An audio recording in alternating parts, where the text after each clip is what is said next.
The first season of Fallout hit Prime Video, and longtime fans of the video game, as well as franchise noobs, can agree the series gets a big Vault Boy thumbs up. So let's look at some incredible Easter eggs from the games and beyond in those first 8 episodes, hear your reviews, and explain why Fallout needs a second season. If you haven't watched Season 1, there are going to be major spoilers, but we'll still begin with the basics. The show exists in the same canon as the games, set about 9 years after Fallout 4 in the late 23rd century New California Republic, or at least what's left of it after it was leveled by 2 nuclear blasts that occurred about 200 years apart. The main plot stars Ella Purnell as Goosey McLean. Oh, no, it's Lucy. Nope. It says Goosey. Well, Lucy Goosey, searching for her kidnapped father, Overseer Hank, played by Kyle MacLachlan, is similar to the quests in Fallout 3 and 4, but with its own original spin as we go deeper down the rabbit hole and further into the underground to learn more about the corporations who built the vaults and why. How can you guarantee results? By dropping the bomb ourselves. Lucy's search intersects with 2 other storylines. First, with the Ghoul, aka Cooper Howard, played by Walton Goggins, a centuries-old bounty hunter who was transformed by the nuclear blasts into a zombie-like post-human and is on the warpath to recover the family he lost to the corporate overseers who built the vaults. We also learn that he's the original model for Vault Boy as a hired celebrity pitchman of Vault Tech.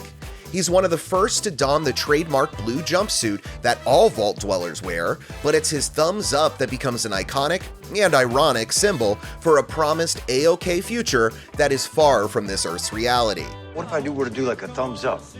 Go for it, Coop. Lucy also crosses paths and becomes romantically entangled with Maximus, played by Aaron Moten, an aspiring knight in the Brotherhood of Steel, a surface-dwelling collective of power-armored warriors who will stop at nothing to gather and stockpile what's left of Earth's remaining weapons. The Brotherhood appears in every Fallout title and even got its own titular spin-off in 2004.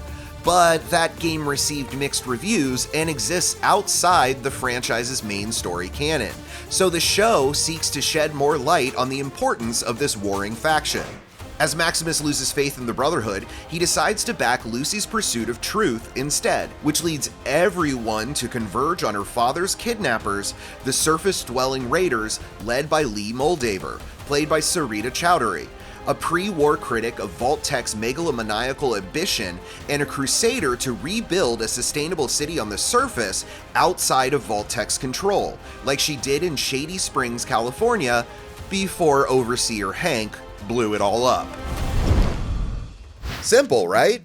Of course not. You'd need an extra brain on a Roomba to understand all of Vault Tech's evil plans, or at least a few more seasons of the show, which we've got our fingers double, triple crossed for because the final image of episode 8 teases New Vegas, the setting of 2010's video game, which could throw more foes into the mix, including the mysterious Mr. House and his Securitron robots, or Caesar's legion of Roman-styled forces. Any other crimes will be punished by death. No exceptions. Aesthetically, the show replicates much of the games, pulling from the same sources like Dr. Strangelove, nearly recreating the film's war room for the meeting of Vault Tech and its co-conspirators. Gentlemen, you can't fight in here. This is the war room. The entire franchise also owes much of its inspiration to the 1975 post-apocalyptic cult classic A Boy and His Dog, with their matching nuclear wastelands and underground bunkers that evoke a 1950s pastoral Americana. The show's creative team finds ways to pay tribute to A Boy and His Dog, especially in a flashback to Coop Howard's house party, where we see that he once starred in a film called A Man and His Dog. Yeah, I love that one too. It was my real dog. Okay, so we've made it clear how we feel about Fallout, but what are all of you saying? IMDb reviews have been largely glowing, with 9s and 10s abound. IMDb user Status Quo gives the show a 9 out of 10, writing, "I'm a massive fan of the game. The embodiment and spirit is alive and well through the eyes of Lucy McLean, Ella Purnell, a vault dweller who hasn't had to experience real adversity in life." Amtherbandies also rates it 9 out of 10, stating, This is how you make a video game to movie/TV show series. This is how you pander to gamers while appealing to new audiences. This is excellent 21st century entertainment. Even the skeptical came around to the show's craft, including user Maya Schneider BSC, who wrote, "I never asked for this show and was prepared to hate it, but I kept an open mind as I watched and did my best to be fair in my overall judgment. And the truth is, the show is actually pretty fantastic." It is. So, be like Maya. Give Fallout a chance whether you've never heard of the games or you wear a blue jumpsuit while inside your own subterranean bunker. Also, rate and review what you think of the show on IMDb and what you want to see in a second season set in New Vegas and beyond. Plus, any Easter eggs that we may have missed. What a disgusting idea. I'm simply going to harvest your organs. Huh?